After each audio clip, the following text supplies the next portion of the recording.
अस्सलाम वालेकुम। MR news studio से मैं हूं आपके साथ मारिया खान और मैं हूं राजदा हफीज। सबसे पहले headlines. National bank of Pakistan का कहना है कि साइबर हमले में सार्फिन का डेटा मुकम्मल तौर पर महफूज है। आज ब्रो स्पीड बैंक के तमाम सर्विसेज बहाल हो जाएंगी। अपने जारी करदा बयान में बैंक की इंतजामिया ने कहा है कि 29 अक्टूबर की रात को national bank of Pakistan IT infrastructure पर साइबर हमले के बाद NBP अपने सार्फिन को यकीन दिलाता है कि उनका मालियाती डेटा महफूज है। बैंक ने खतरे से मौसर अंदाज में निपटते हुए सिस्टम के मुतासरा हिस्से को ठीक कर लिया है। बयान में कहा गया है कि बैंकिंग सर्विस बशमूल ATMs और तनख्वाहों और पेंशन की तरसील 1 नवंबर 2021 को मुमकिन हो जाएगी।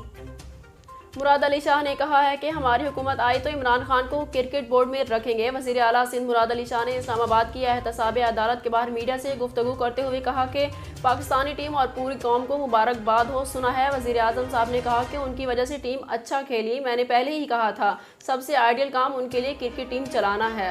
उनका कहना था कि हर बात की जिम्मेदारी हम पर डाल दी जाती है, फिर वफाक भी हमारे हवाले कर दें। हम बैकडोर से नहीं आएंगे, हमें आवाम पूरी जिम्मेदारी देंगे।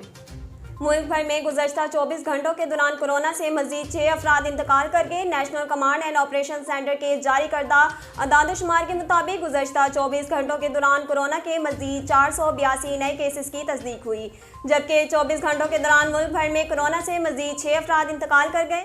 NCOC के मुताबिक 24 घंटों के दौरान 60,621 कोरोना टेस्ट किए गए। NCOC के मुताबिक मुल्क भर में कोरोना के मस्बत केसेस की शरह 1.18% रही। इसके अलावा 24 घंटों के दौरान मुल्क भर में 1024 मरीज कोरोना से सेहतयाब भी हुए।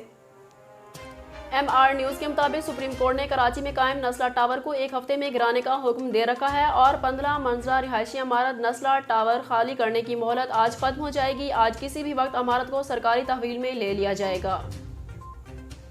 T20 वर्ल्ड कप के सुपर 12 मरले में न्यूजीलैंड ने भारत को बासानी 8 विकेटों से शिकस्त दे दी। तफसीलात के मुताबिक दुबई क्रिकेट स्टेडियम में खेले गए इस मैच में न्यूजीलैंड ने टॉस जीतकर पहले बॉलिंग का फैसला किया। भारत ने पहले बैटिंग करते हुए मुकर्रर 20 ओवर्स में 7 विकेटों के नुकसान पर 110 रन बनाए। भारतीय बैटिंग लाइन अब आज भी नाकाम होगी।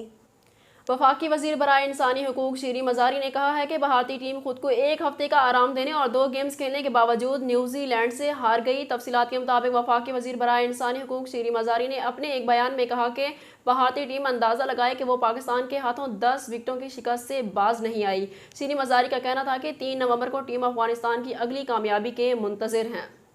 नाज़रीन, अब तक के लिए इतना ही। मज़ीद खबरों और तफसीलात के लिए हमारे YouTube चैनल को सब्सक्राइब कीजिए और फेसबुक पर हमारे पेज को फॉलो कीजिए। इसके साथ ही अपनी मेज़बान राजदा हफीज़ और मारिया खान को दीजिए इजाज़त। अल्लाह हाफिज़।